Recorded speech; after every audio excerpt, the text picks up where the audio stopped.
Thank you, Dave Mochel. I know that you are a facilitator, a coach, a teacher, a practitioner of applied attention, and I'm very much appreciative. We just watched you work with our divisional directors and assistant heads, and they were very much engaged, so I'm delighted that you've agreed to this interview, so thanks. Absolutely, yeah. I'm going to just begin with maybe a logical beginning, and that is to ask you to explain what is meant by applied attention and what influences shape this approach. Yeah, thanks for asking. So the concept of applied attention, we could use the word mindfulness, we could use the word conscious self-regulation, awareness practice. This has been taught in different forms for thousands of years, whether it's through Stoicism or Buddhism or contemplative practices from just about any enduring tradition.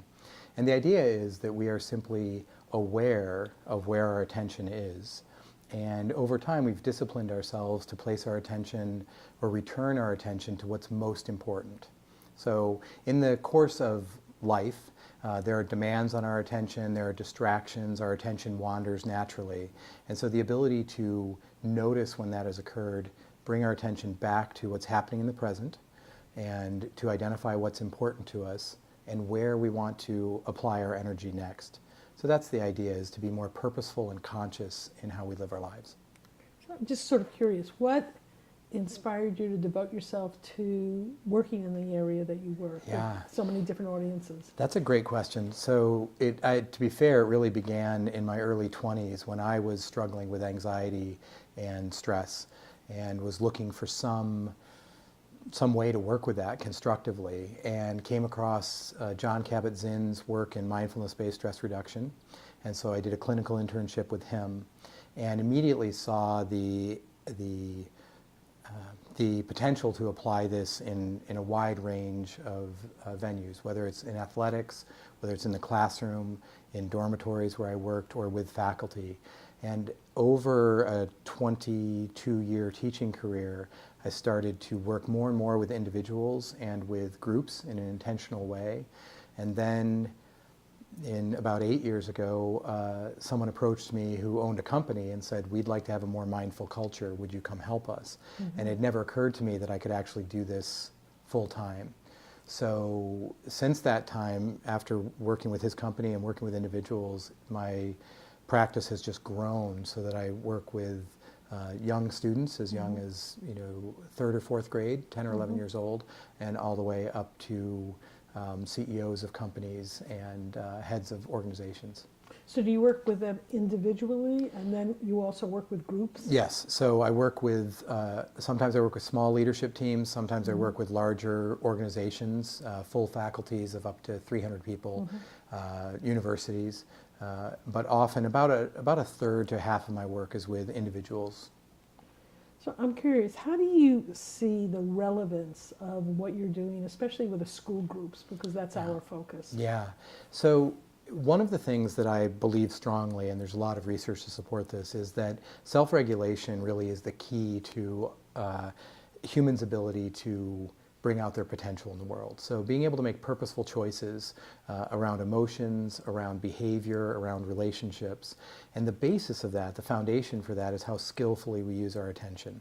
Mm-hmm. And we have lots of conditioned ways of behaving in the world, avoiding discomfort, seeking out comfort, and many of those work. Many of our habits are very successful, and some of them don't.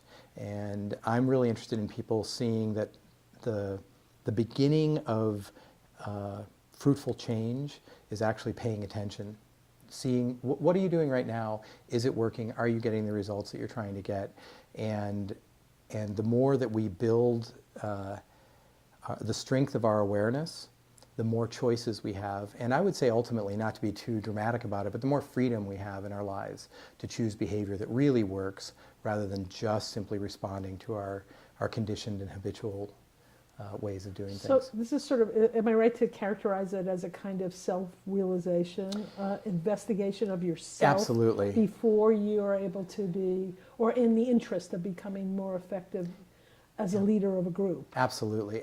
So my background originally was in science, and I'm a geek in the sense that I just really I believe strongly in the scientific method, that human beings for a period of time in civilization, they just believed stuff, and they just operated out of what they believed, period. And along came some people who said, well, we could actually test our beliefs, and we could run these experiments and find out which ones work and which ones don't. And I believe there's this amazing opportunity to live our lives as an experiment. And so to actually pay attention to what am I doing, and am I getting the results that I'm looking for? And if not, what else could I try? And if I'm paying attention, I'll see whether that actually gets me the results that I'm seeking. And so this idea of living our lives as an experiment and being curious continually rather than fixed in a way of seeing things, for me, that's the most exciting part of all this. So I'm trying to get my head around how this works with let's say, a teacher in a classroom. Right. And the dynamic between the teacher and students, and then in turn, how does that then influence the way the students operate among each other or individually? Right. So the first thing I do is I often work with teachers so that they can develop their own practice of just noticing what's going on, sitting quietly, paying attention on purpose. And then over time, giving them some tools to work with students in the classroom so they can do the same thing, helping students notice where their attention is, helping students notice when their attention has wandered, and ultimately helping students work more constructively with the discomfort and upset that's part of life. Yeah. So one of the things we know from the research is that the more self-aware students are, the more self-regulating they are.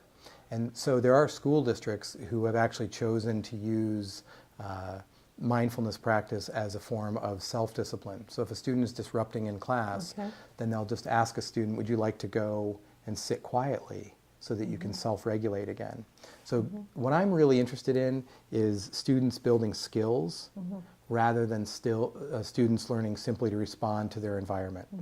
So we can create these really beautiful environments in independent schools that are safe and familiar and comfortable and caring, and I think that's great and that's worthwhile. But if a student isn't prepared to take skills away from that, then they go out into a world that isn't constructed in the same way. So I'm interested in students having concrete practices so that they can deal with upset when it shows up. So it's not, as I'm listening to you, I'm thinking about anxiety, because you started talking about how your first real effort to practice what you're learning in terms of applied attention was as a result of anxiety feeling. And I know anxiety often interferes with effective interaction as a leader. Yes. It certainly interferes with learning, both adult learning and student learning. So have you thought about that, or is there an articulation of that? Yeah, so anxiety is a very demanding internal experience. It requires a lot of bandwidth. And what we are finding out is that often things like what we call attentional disorders like ADD, ADHD, are comorbid with anxiety. And how they correlate isn't always clear, whether we're anxious because we're not tracking things or whether we're not tracking things because we're anxious. But what we know is the more effectively that we can work with that discomfort, that we can let it be part of our experience without demanding our attention, the more effectively we can bring our attention to other things. And so the goal isn't to get rid of an internal experience. The goal is to be with and work successfully. So one of my clients, the very first thing he asked me, he was struggling with social anxiety, and the first thing he asked me is, I want you to help me get rid of my anxiety. And so I said, well, I don't actually do that. I don't help people get rid of any internal experience. And so he said, okay, never mind. And so he went away for a couple of months, and then he came back, and what he learned over the next several months was that he could feel this discomfort, and it didn't have to make choices for him. And so he found greater freedom within his anxiety. And over time, because he wasn't reinforcing it behaviorally, he found that the frequency and the intensity did start to diminish.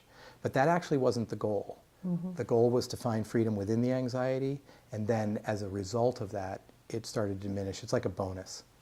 Yeah. That's very interesting. Yeah. So just to go back to schools a bit, are there schools who are adopting this practice of mindfulness throughout the entire organization? Absolutely. And So, and have they done it through various trainings, whether it's the administration and then faculty imparting to students? Yeah, so I've worked with schools in a lot of different ways. There are many schools that are looking at attentional control as a skill, like reading and writing and mathematics.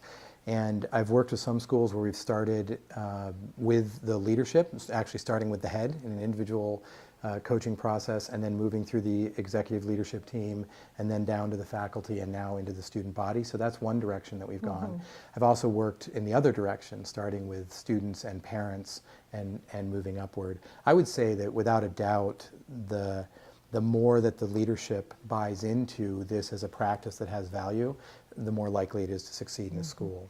So one of the schools that I've worked with now starts every faculty meeting with 5 minutes of silence and then an experience of expressing gratitude. And what they've shared with me is that that makes faculty meetings actually something that they look forward to as a point of connection and a point of grounding for the adults in the community. And they tell me that they've seen real effect in how patient they are in the classroom. I've also worked with classroom teachers to have them establish this in their classrooms, starting as early as preschool, going all the way up through high school. So. Sounds good. Very helpful.